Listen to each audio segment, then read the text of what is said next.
이 성경은 하나님의 말씀을 기록한 책이면서 또 하나님이 말씀하신 대로 반드시 이루어진다는 것을 가르쳐 주는 책입니다.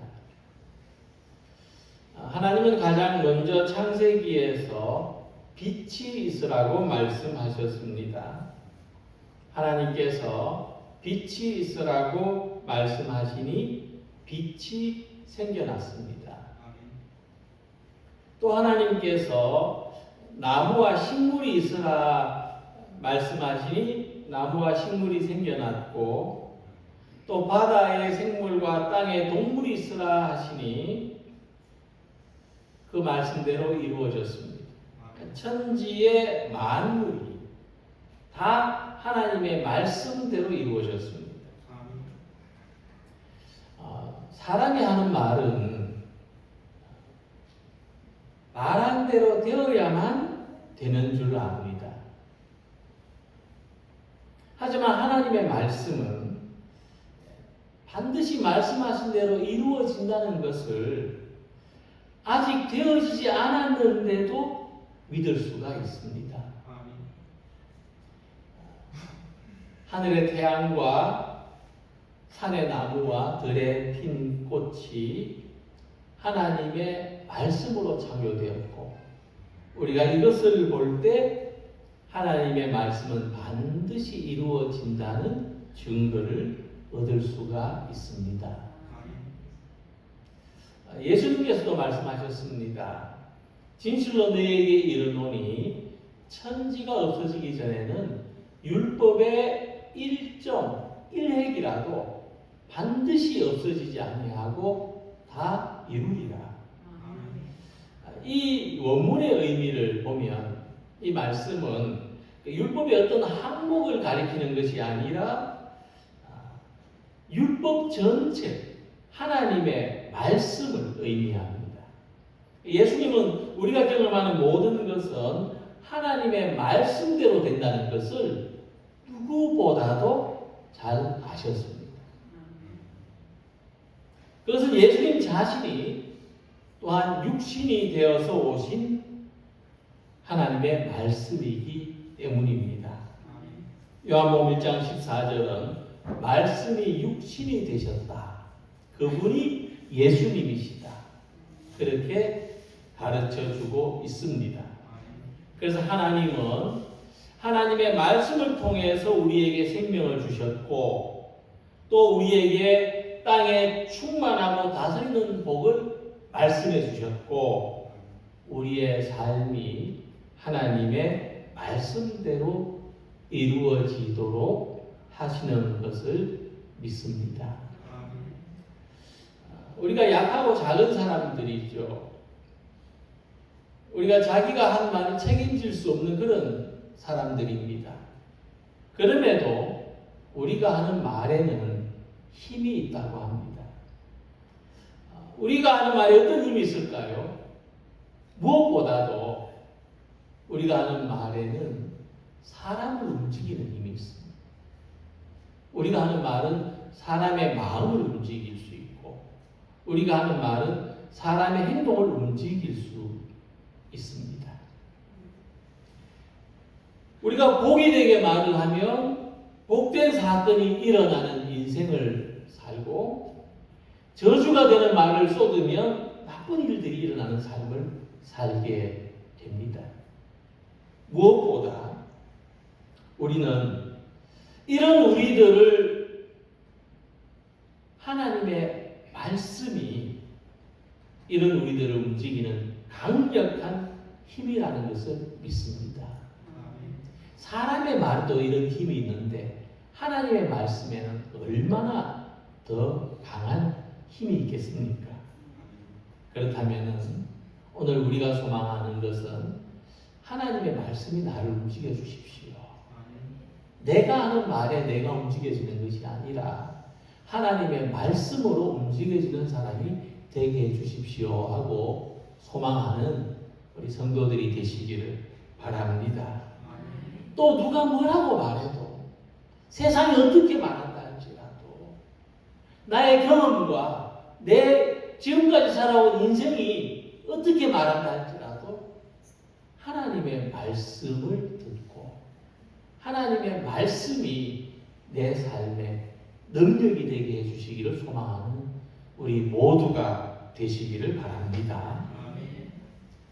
함께 읽은 말씀에서 예수님은 안식일에 회당에 들어가십니다. 그리고 구약 성경의 한 대목을 찾아서 읽으십니다. 안식일의 회당에서는 성경을 읽고 그 다음에 자기가 생각하는 뜻을 이야기하는 순서가 있었습니다. 이때 예수님은 구약 성경 이사야 61장 1절 아래에 기록된 말씀을 찾아서 읽으셨습니다. 이 말씀의 내용은 메시아가 오셔서 구세주가 오셔서 우리를 회복하신다는 이사야 선지자의 예언입니다. 이 말씀을 읽으신 후에 예수님은 예수님의 생각하시는 바를 말씀하셨습니다. 어떤 생각을 하셨을까? 이렇게 말씀하십니다. 이 말씀이 지금 너희에게 이루어졌다. 이 글이 오늘 너희 귀에 응하였느니라. 사람들은 무슨 뜻인지 이해하기 어려웠지만 그것은 이사야 선지자가 예언한 메시아가 바로 예수님 자신이며 예수님은 내가 선지자의 예언을 하나님의 말씀을 완성하실 것이라고 하신 것입니다. 예수님의 오심은 갑작스럽고 우연히 일어난 사건이 아니라 구약 성경에서부터 예언된 말씀이 이루어진 사건입니다. 메시아에 대한 구약의 예언, 예수님이 오실 것이라는 구약의 예언을 집계해 보니까 약 450회 정도의 기록이 있습니다. 근데 예수님께서 공생의 3년을 통해서 직접 이루신 이 예언은 38번 정도로 집계가 되고 그 내용에는 예수님이 다윗과 자손의 아브라함과 다윗의 자손으로 나실 것, 또 베들레헴에서 출생, 갈릴리에서 복음을 전하실 것, 가까운 친구에게 배신을 당하고 은삼십에 팔리실 것, 십자가에 달리시고 다시 살아나시고, 이렇게 그대로 한치의 오차 없이 이루어진 것만 38번 정도가 됩니다. 그리고 성경을 연구하는 학자들은 구약에 예언된 말씀이 직접적으로 이루어진 것만 최소 60회 정도가 되고 간접적으로 이루어진 것까지 모두 합하면 450회나 된다고 했습니다. 그래서 예수님이 오신 것은 하나님의 말씀은 반드시 이루어진다는 것을 증명하는 사건입니다. 우리가 예수님을 믿는 믿음 안에서 하나님의 말씀이 이와 같이 우리의 삶에도 반드시 이루어진다는 것을 믿는 성도가 되시기를 바랍니다. 이사야 선지자는 이스라엘 백성들이 바벨론의 포로가 된 그 암울한 시대를 살고 있을 때 하나님이 구세주를 통해서 구원하실 것을 예언했습니다. 그 예언의 내용은 가난한 자에게 아름다운 소식을 전하게 하시고 마음이 상한 자를 고치며 포로된 자에게 자유를 주고 갇힌 자에게 해방을 선포할 것이라는 뜻의 말씀이었습니다. 우리가 이 말씀을 한 대목 한 대목 뜯어서 보면 예수님의 사역이 어떤 것이고 우리가 가장 바라는 구원이 어떤 성격인지를 정확하게 드러내주고 있습니다. 이 구절에는 세 가지 중요한 문장이 있는데 가난한 자, 마음이 상한 자, 포로된 자라는 문장입니다. 이것은 우리의 모든 죄와 고통, 상처와 억압, 절망과 무력한 상태를 나타내는 말씀입니다. 그리고 이 말씀이 구세주 예수님을 통해서 이루어졌습니다. 예수님은 하나님의 말씀대로 우리의 영적이고 물질적인 가난함에서 구원의 부요함으로 채우셨습니다. 예수님은 우리가 가족 또 이웃과의 관계에서 받은 상처, 삶의 실패로 인한 좌절, 죄로 말미암아 파괴된 우리의 절망을 하나님에 대한 희망으로 치유해 주셨습니다. 예수님은 영적인 어둠과 삶의 무지에 갇혀서 살아가는 우리를 진리로 자유롭게 하셨습니다. 하나님의 구원, 하나님의 치유, 하나님의 회복이 예언하신 대로, 말씀하신 대로 이루어졌습니다. 그래서 오늘 우리의 삶은 하나님의 은혜 안에서 살아가는 새로운 삶인 것을 믿으시기 바랍니다. 오늘 우리의 삶은 우리가 사는 그 자체로서 하나님의 은혜라는 것을 고백하시기 바랍니다. 예수님은 이 말씀이 지금 너희에게 이루어졌다고 하셨습니다. 오늘 우리의 삶은 하나님의 구원의 말씀이, 치유의 말씀이, 회복의 말씀하신 대로 이루어지는 삶이 되시기를 소망합니다. 그래서 우리가 하나님의 말씀을 들을 때 하나님 이 말씀이 책에만 기록된 말씀이 아니라 말로만 전해지는 말씀이 아니라 내게 이루어지는 말씀이 되게 하옵소서. 이런 마음으로 우리는 아멘 하면서 응답합니다. 하나님의 약속은 얼마든지 그리스도 안에서 예가 되니 그런즉 그로 말미암아 우리가 아멘하여 하나님께 영광을 돌리게 되느니라. 그렇다면 우리가 하나님께 하나님의 말씀에 아멘하는 것은 어떤 의미가 있습니까?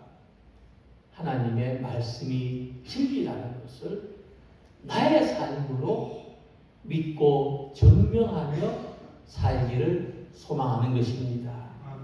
하나님의 말씀에 담긴 능력이 우리의 삶에 이루어지기를 소망하는 것입니다. 예수님이 오심으로 구약이 완성된 것처럼 우리의 삶을 통해서 하나님의 말씀이 완성되기를 소망하는 것입니다. 오늘도 하나님은 그분의 말씀으로 우리를 움직여 가십니다. 구원과 회복과 치유의 말씀이 내 삶을 움직이도록, 나의 앞날과 미래를 움직이도록 말씀대로 이루어지는 삶을 살아가는 우리 모두가 되시기를 기원합니다. 예수님은 구약의 말씀을 성취하셨을 뿐만 아니라 자신이 하나님의 말씀이신 분입니다. 본문의 말씀처럼 예수님은 하나님의 성령으로 일하셨고 가난한 자에게 복음을 전하시고 포로된 자에게 자유를 주시고 눈먼 자를 다시 보게 하시고 눌린 자를 자유롭게 하시고 하나님의 은혜로운 해가 하나님의 은혜로운 삶과 시간이 임하였다는 것을 선포하셨고 그 말씀이 사람들에게 이루어지게 하는 삶을 사셨습니다. 복음서를 보면 예수님이 세례 받으실 때 성령이 임하였고 예수님은 가난하고 소외된 갈릴리에서 복음을 전하셨다. 또한 예수님은 자기 자신에게 자신의 몸과 마음의 고통에 악한 영에게 갇혀있는 사람들을 놓이게 하셨고 사람들이 하나님의 진리를 볼 수 있게 하셨습니다. 그것은 말씀이신 예수님이 사람이 되셨기 때문에, 말씀이 육화하셨기 때문에 이루어진 일들입니다. 우리가 이런 신앙을 가지고 있습니다. 예수님은 말씀이 육화하신 분이다. 이것을 신학에서는 케노시스라고 합니다. 비우고 낮아지셨다는 뜻입니다. 그러니까 하나님의 말씀이 사람의 몸을 입은 것은 그 자체로서 비우시고 낮아지신 겁니다. 진리의 로고스가, 진리의 도가 약하고 한계를 가진 사람의 몸이 된 것은 낮아지신 것입니다. 예수님은 스스로 낮아지셨고 우리를 구원하시기 위해서 낮아지셨습니다. 내려오셨다고 하죠. 하나님의 구원은 어떻게 임합니까? 우리가 힘을 쓰거나 노력을 하거나 그래서 우리가 위로 한 단계 한 단계 올라가야 이루어지는 것이 아닙니다. 오히려 우리가 현재 상황이나 우리는 자기 자신에게서부터 벗어날 수 없고 위로 올라갈 능력이 없고 오히려 자꾸 아래로 내려가는 것만 경험하는 우리들에게 하나님은 내려오셨습니다. 우리가 삶의 밑바닥까지 지었을 때 하나님은 내려오셨고 말씀이 우리에게 임하였습니다. 그래서 예수님은 말씀하십니다. 나는 의인을 부르러 온 것이 아니요 죄인을 부르러 왔노라. 예수님은 우리를 구원하시려고 낮아지셨고 사람이 되신 것입니다. 이와 같이 예수님이 낮아지신 것은 예수님 자신이 어떤 우리의 역사책에 나오는 다른 성인들처럼 예수님 자신이 자기를 수양해서 덕을 높이 쌓고 너희도 나처럼 이렇게 자기를 수양해서 덕을 높이 쌓는 성인이 되라고 하시는 것이 아니라 우리를 사랑하시기 때문에 우리를 구원하시기 위해서 낮아지신 겁니다. 예수님은 자기를 비우고 자기를 버리실 만큼 낮아지셨습니다. 그래서 오늘 우리가 하나님의 말씀이 이루어지는 삶을 소망한다면 우리가 말씀을 듣고 아는 일도 필요하지만 또 우리가 낮아짐도 받아들일 수 있어야 하고 또 구원을 믿는 믿음으로 고난도 감당해낼 수 있어야 할 줄로 믿습니다. 그래서 우리의 낮아짐이나 우리의 고난은 이것을 통해서 하나님의 능력이 역사하고 이것을 통해서 하나님의 구원이 경험되고 이것을 통해서 하나님의 말씀이 진리며 하나님의 말씀대로 이루어지는구나 하는 것을 영적으로 깨닫는 귀한 소중한 계기가 되기를 바라겠습니다. 그래서 오늘 우리에게도 우리 자신에게도 말씀의 성육신이 일어나야 할 줄로 믿습니다. 듣는 우리가 하나님의 말씀이 우리 안에서 역사하는 그런 사람이 되기를 소망합니다. 하나님의 말씀이 우리의 삶을 희망 가운데로 인도하시기를 소망합니다. 우리가 성령으로 일하는 사람이 되고 가난한 자에게 복음을 전하고 눈먼 자를 보게 하고 포로된 자에게 자유를 선포하는 회복의 사역이 우리가 그런 것을 경험하는 사람이 되고 우리가 그것을 나눌 수 있는 삶이 되기를 소망합니다. 말씀하시는 대로 되는 사람이 되시길 축복합니다. 말씀하신 것을 이루는 사람이 되시길 축복합니다. 낮아짐과 고난 속에서도 말씀의 힘으로 일어서는 우리 모두가 되시기를 소망합니다. 구약 성경에서 하나님의 말씀은 항상 일로 이루어졌고 사건이 되었습니다.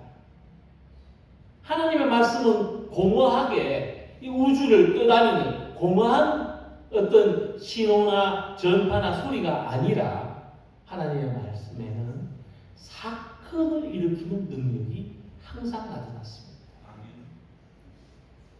그것이 말씀대로 이루어졌다는 뜻입니다.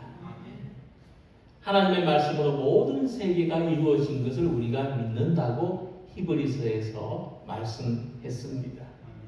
그래서 예수님은 사람이 떡으로만 살 것이 아니라 하나님의 입으로 나오는 모든 말씀으로 살 것이니라고 하셨습니다.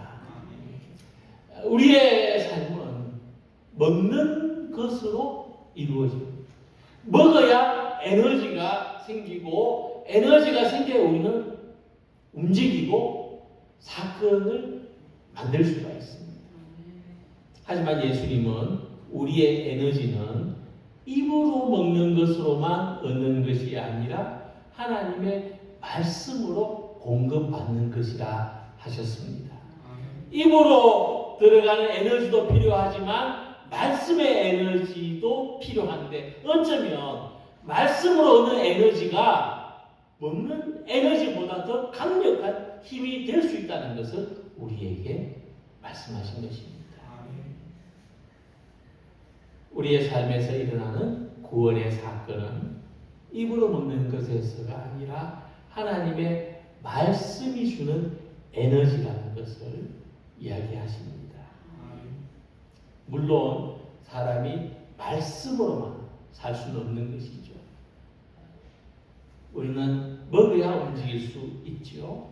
이 두 가지가 우리의 삶의 균형을 이루어서 떡으로만 사는 것이 아니라 말씀으로도 살아가는 우리 모두가 되시기를 바랍니다.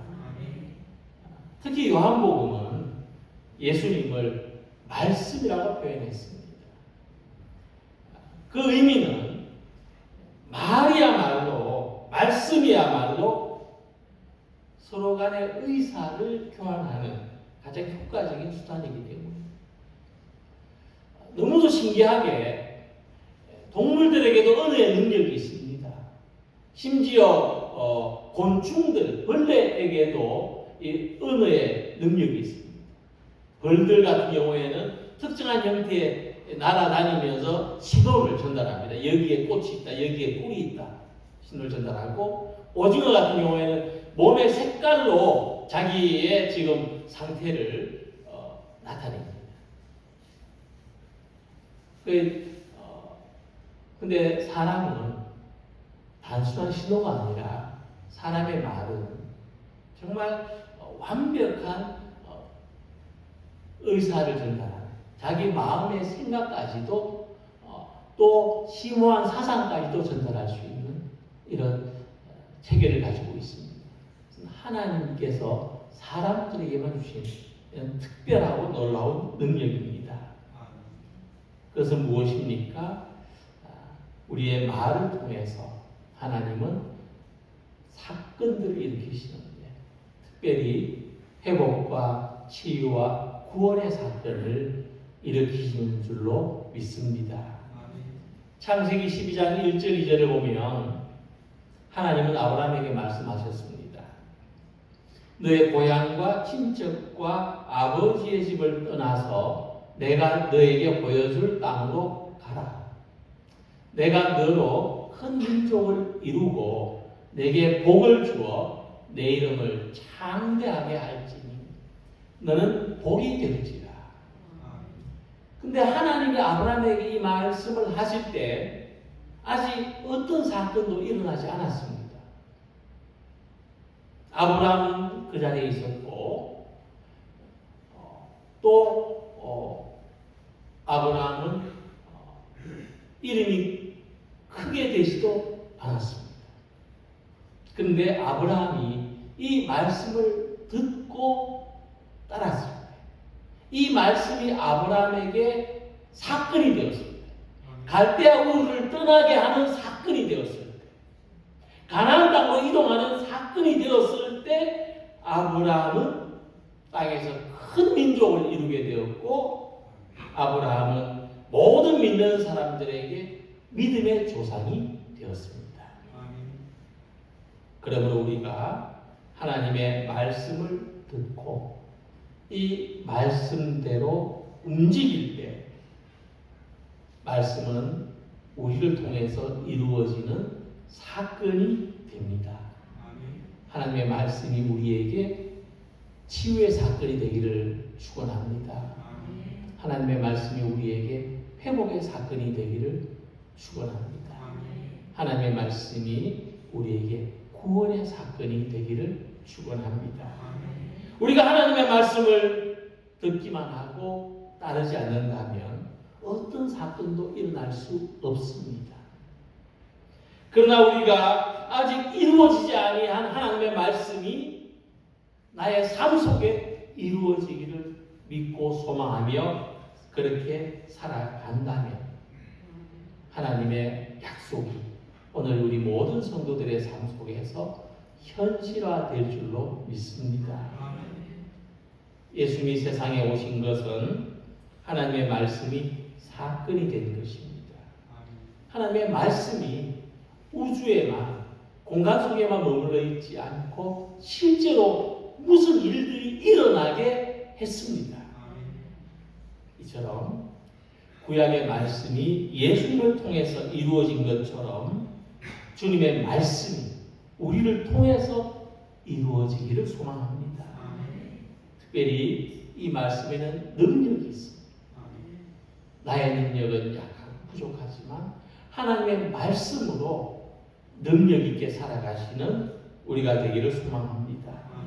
특별히 우리의 영적이고 물질적인 가난함이 구원의 부요함으로 채워지고 가족과 이웃의 관계에서 받은 상처나 삶의 실패로 인한 좌절이나 죄로 파괴된 우리의 절망이 희망으로 고쳐지고 영적인 어둠과 삶의 무지에 갇힌 사람들이 진리 안에서 자유롭게 되기를 소망합니다. 이 사건 오늘 아멘으로 받아들이는 우리 모두를 통해서 우리의 삶 속에서 구원의 사건으로 치유의 사건으로 회복의 사건으로 일어나고 경험하는 우리 모두가 되시기를 주님의 이름으로 기원합니다. 기도드리겠습니다.